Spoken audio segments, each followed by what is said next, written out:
चतुर्थी कल्प में शिवा, शांता तथा सुखा 3 प्रकार की चतुर्थी का फल और उनका व्रत विधान। सुमंतु मुनि ने कहा, राजन, चतुर्थी तिथि 3 प्रकार की होती है, शिवा, शांता और सुखा। अब मैं इनका लक्षण कहता हूँ, उसे सुने। भाद्रपद मास की शुक्ला चतुर्थी का नाम शिवा है। इस दिन जो स्नान, दान, उपवास, जप आदि सत्कर्म किया जाता है, वह गणपति के प्रसाद से 100 गुना हो जाता है। इस चतुर्थी को गुण, लवण और घृत का दान करना चाहिए।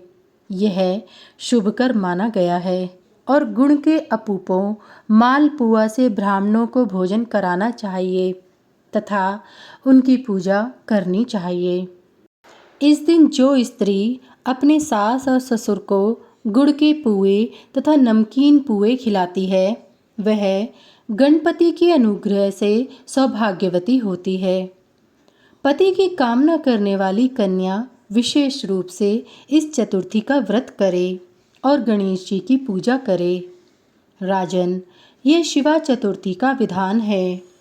माघ मास की शुक्ला चतुर्थी को शांता कहते हैं। यह शांता तिथि नित्य शांति प्रदान करने के कारण शांता कही गई है। इस दिन किए हुए स्नान, दान आदि सत्कर्म गणेश जी की कृपा से 1000 गुना फलदायक हो जाते हैं। इस शांता नामक चतुर्थी तिथि को उपवास कर गणेश जी का पूजन तथा हवन करें और लवण, गुड़, शाक एवं गुड़ के पुए ब्राह्मणों को दान में दें। विशेष रूप से स्त्रियां अपने ससुर आदि पूज्य जनों का पूजन करें एवं उन्हें भोजन कराएं। इस व्रत के करने से अखंड सौभाग्य की प्राप्ति होती है, समस्त विघ्न दूर होते हैं और गणेश जी की कृपा प्राप्त होती है। किसी भी महीने के भौमवार युक्त शुक्ला चतुर्थी को सुखा कहते हैं। यह व्रत स्त्रियों को सौभाग्य, उत्तम रूप और सुख देने वाला है।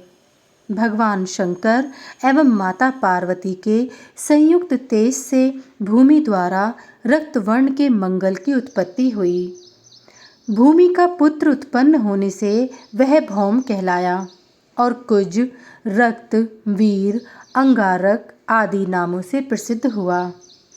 वह शरीर के अंगों की रक्षा करने वाला तथा सौभाग्य आदि देने वाला है, इसलिए अंगारक कहलाया। जो पुरुष अथवा स्त्री भौमवार युक्त शुक्ला चतुर्थी को उपवास करके भक्तिपूर्वक प्रथम गणेश जी का, तदंतर रक्त चंदन, रक्त पुष्प आदि से भौम का पूजन करते हैं, उन्हें सौभाग्य और उत्तम रूप संपत्ति की प्राप्ति होती है। प्रथम संकल्प कर स्नान करें, अनंतर गणेश स्मरण पूर्वक हाथ में शुद्ध मृत्तिका लेकर इस मंत्र को पढ़ें। इह त्वं वंदिता पूर्व कृष्णे नोद्धरता किल तस्मान में दह पापमानम यन मया पूर्व संचितम। इसके बाद मृत्तिका को गंगा जल से मिश्रित कर सूर्य के सामने करें, तदंतर अपने सिर आदि अंगों में लगाएं और फिर जल के मध्य खड़ा होकर इस मंत्र को पढ़कर नमस्कार करें। त्वय मापो योनि सर्वेषां दैत्यतान वधोक्साम स्वेदांड जो भित्ताम चैव रसानाम पते नमः। अनंतर सभी तीर्थों, नदियों, सरोवरों, झरनों और तालाबों में मैंने स्नान किया। इस प्रकार भावना करता हुआ गोते लगाकर स्नान करें। फिर पवित्र होकर घर में आकर दूर्वा, पीपल, शमी तथा गौ का स्पर्श करें। इनके स्पर्श करने के मंत्र इस प्रकार हैं। दूर्वा स्पर्श करने का मंत्र: त्वं दूर्वेत मृत नामासि सर्वदैव मस्तु वंदिता, वंदिता दह तत्सर्व दुरितम यन्मया कृतम। शमी स्पर्श करने का मंत्र: पवित्राणाम पवित्रा त्वं काश्यपि प्रथिता श्रुतो शमी शमय मे पापम नूनम वेत्सि धराधरान। पीपल वृक्ष स्पर्श करने का मंत्र। नेत स्पंदादिजम दुखम दुख स्वप्नम दुर्विचिंतनम। शक्ता नाम च समुद्योगम श्वत त्वं क्षमस्व मे। गौ को स्पर्श करने का मंत्र। सर्वदेवमयी देवी मुनिभिस्तु सुपूजिता तस्मात् स्पर्शामि वंदे त्वां वंदिता पापहा भव। श्रद्धापूर्वक पहले गौ की प्रदक्षिणा कर उपर्युक्त मंत्र को पढ़ें और गौ का स्पर्श करें। जो गौ की प्रदक्षिणा करता है उसे संपूर्ण पृथ्वी की प्रदक्षिणा का फल प्राप्त होता है। इस प्रकार इनको स्पर्श कर हाथ पैर धोकर आसन पर बैठकर आचमन करें।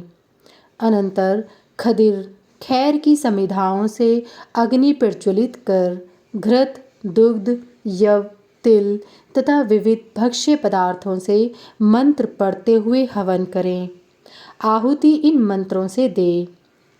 ओम शर्वाय स्वाहा, ओम शर्वपुत्राय स्वाहा, ओम शोणयुत्संग भवाय स्वाहा, ओम कुजाय स्वाहा, ओम ललितांगाय स्वाहा, ओम लोहितांगाय स्वाहा।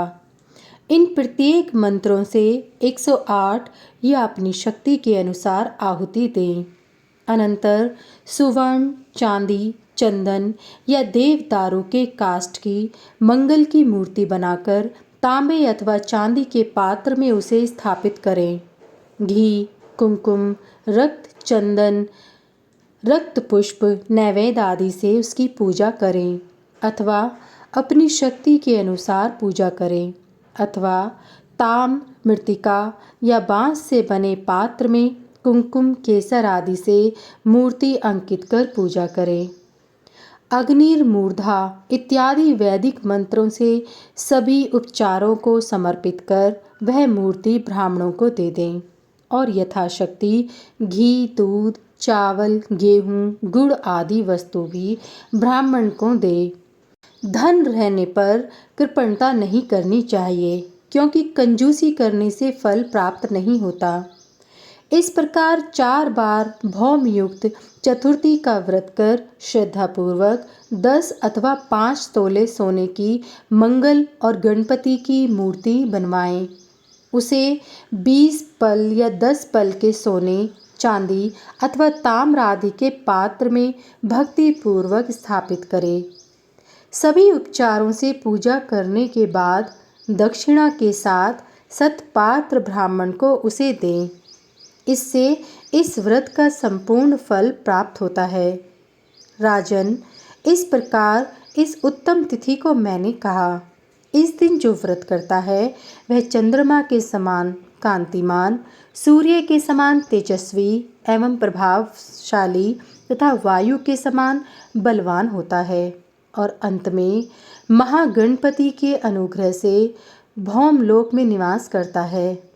इस तिथि के महात्म्य को जो व्यक्ति भक्ति पूर्वक पढ़ता सुनता है वह महापातकादि से मुक्त होकर श्रेष्ठ संपत्तियों को प्राप्त करता है।